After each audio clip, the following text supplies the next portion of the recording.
In this video, I'm going to show you round 2 of the Lethbridge Open, and in this game, I had the black pieces against my opponent named Mike McKenzie. And Mike is from Edmonton, Alberta, and he was a really cool guy, super chill, and we had a couple blitz games after the tournament was over, and it was just a really fun tournament. But I didn't know Mike at the time. I didn't know his rating, and I was just like, okay, I'm just going to play my best and see how we do. So Mike plays d4, and d4 is, not one of my strong suits. I could play d5, but I wanted to do the knight f6 and see what I can do with what he had planned. I thought he was a Queen's Gambit player, and if he was, I was going to play the Budapest, because that's what I've been planning to do for quite some time, if he does do that. But no, my opponent plays the London. And oh my goodness, off the start, I hate the London, and especially the Jabava, which goes knight c3 and knight b5. And he was a Jabava player, but in this tournament, I decided to go c5 and be more aggressive. This is a Neuroditsky idea. For example, if you take, this will, take London players off their game, and then you have ideas of like Queen b6 in the future. But my opponent plays this, and I take, and in this position I should have gone Queen b6, attacking this pawn, but I didn't, and I decided to strike for the middle, and then play bishop to f5, which was the first mistake, because I realized that my opponent can just simply play the Jabava, and just simply gain tempo on my queen. And but my opponent doesn't play that, and he plays h4. And I'm like, what on earth are you trying to do? I haven't even stated that I'm castling short side. So I still develop my pieces, bring out my queen to b6, and then he plays this, attacking my queen and defending his pawn. But little does he know that he just hung a pawn his own. And I'm up a pawn, and I'm winning, and I'm like, great, wonderful. Now I'm threatening this fork, but he castles just in time. I bring my knight back, and then he plays f3. And at this time in the opening, this is the biggest advantage I have. And in this position, I should have right away played e5 to try and get as much space as possible, but I got a little greedy, and I decided to play rook c8. I don't know why I did that. Looking at this, I like this now. I could have had a huge advantage if I did that, but I played rook c8 to line up an attack on the king, and he capitalizes by playing g4, getting really aggressive, not allowing my bishop to be a sniper on this pawn, and going back to g6 just loses the bishop in one move, which is horrible. And in that position, you'd have to sack and try and get some tempo maybe, but this is completely lost. So this rook c move, or rook c8 move, was very selfish, and I realized in this position that that was a terrible idea. He played the right response. I played bishop back to d7, and then he played knight to c5. And at this point in time, I was like, oh my word, I'm in trouble. I need to strike in the center. So I did. He takes my piece. He brings his bishop back. I have 2 pawns, but these pawns may be lost in the near future.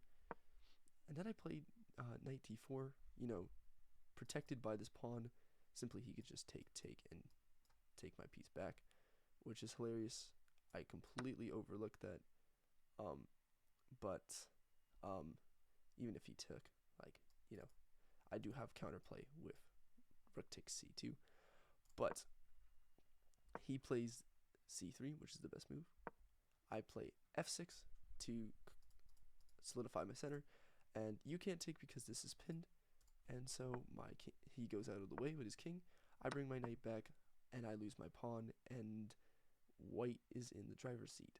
I threaten his rook, he brings his rook back, and then I play bishop to e7. place bishop out, and then I castle. I am completely lost. Because castling now gives him the initiative to pawn storm me. He has 2 active bishops that are going to be really crucial. If he moves his knight out of the way and brings his rooks, this is just GG's. And my attack on his king side is not as active as his. I don't know what I was doing. We were both like an hour and 25 minutes, both on our clocks, and we had reached to move 20. It was insanity. But he plays bishop to f5, having it guarded by this pawn, and I decide to want to trade the rooks, but then he loses his advantage entirely because now my rook can get to the 2nd rank and control. His bishop here is not doing anything, can't really do much by going back. I mean, it can. You'd have to probably go here to, maybe do something, but this bishop now is demobilized or immobilized. This bishop has some activity, but if it can't do much in the attack, if you're not storming your pawns, you can lose the advantage. But in this position, my opponent plays f4, which is best move. I play rook to d8, trying to start my own attack. He brings his knight here, and then I decide to go rook to g2, now attacking his bishop. Now his bishop's in trouble. His bishop has to make some backwards move. This is the only move, the only square, and he plays that. But he should have just ignored the threat. In this position, instead of playing this, he could have played rook here, attacking my rook, but also defending the bishop at the same time. And now I can get into his position. Now I'm starting to make more threats myself. He plays the best move, which is bishop to c2, blocking the rook and also sniping at the knight. And then I played b5, which I thought was not a terrible move, but I realized that this pawn was weak because there's 1, 2, 3, 4 pieces to my 1, 2. And this is just a miscalculation exercise. In the position, I should have just taken this pawn to unleash a check and then play rook to d3, which makes no sense. I guess it's because it's pinned, but also attacking the knight and relieving the pressure off this one pawn. This is what the computer recommends, but I didn't see that. I am no computer, and in this position, I played that, but he misses. Still striking with pawns, but missing that this was the weaker pawn. I move my knight to this side of the board. These knights are looking very ugly, but wanting to start an attack with knight to c4 and attacking this weak b pawn. My opponent takes in the center now, which he should have a long time ago. And then I take with the f pawn with the g pawn. And then he takes with the knight. And now he's losing. Why? Because after the dust settles, my rooks are going to destroy you. And he has both bishops sniping, but on the 2nd rank. This is insanity. Why would you have both bishops on the 2nd rank? And these become pivotal to him losing the game. He goes here, we exchange pieces, I'm up a full bishop. He plays here, I play this, which is, not the best move because I'm completely winning. I could have just simply played knight to c4 and would have won the game on the spot, but I played here, and then now this is losing. He plays bishop to f4, thinking he can give me a check or get out of the way of this, but he misses this, and he resigned in this position, but the next move is very nice. Knight to b3, mate, and that's game.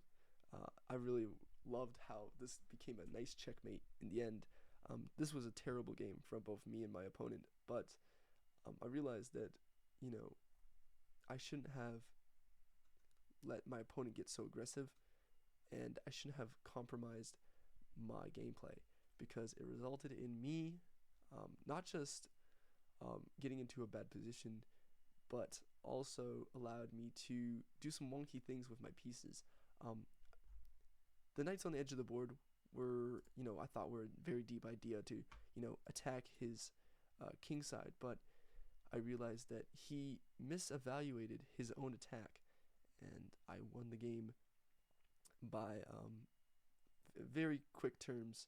I think we both had an hour and 15 minutes, both on our clocks. Like, there was no time on the clocks at all. We were rushing through moves like it was a blitz game. It was very interesting, but I learned that this was my best game, my best win. It was against a 1300.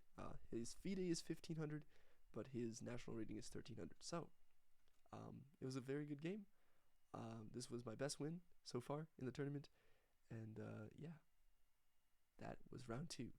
Hope you guys can join us for the next one.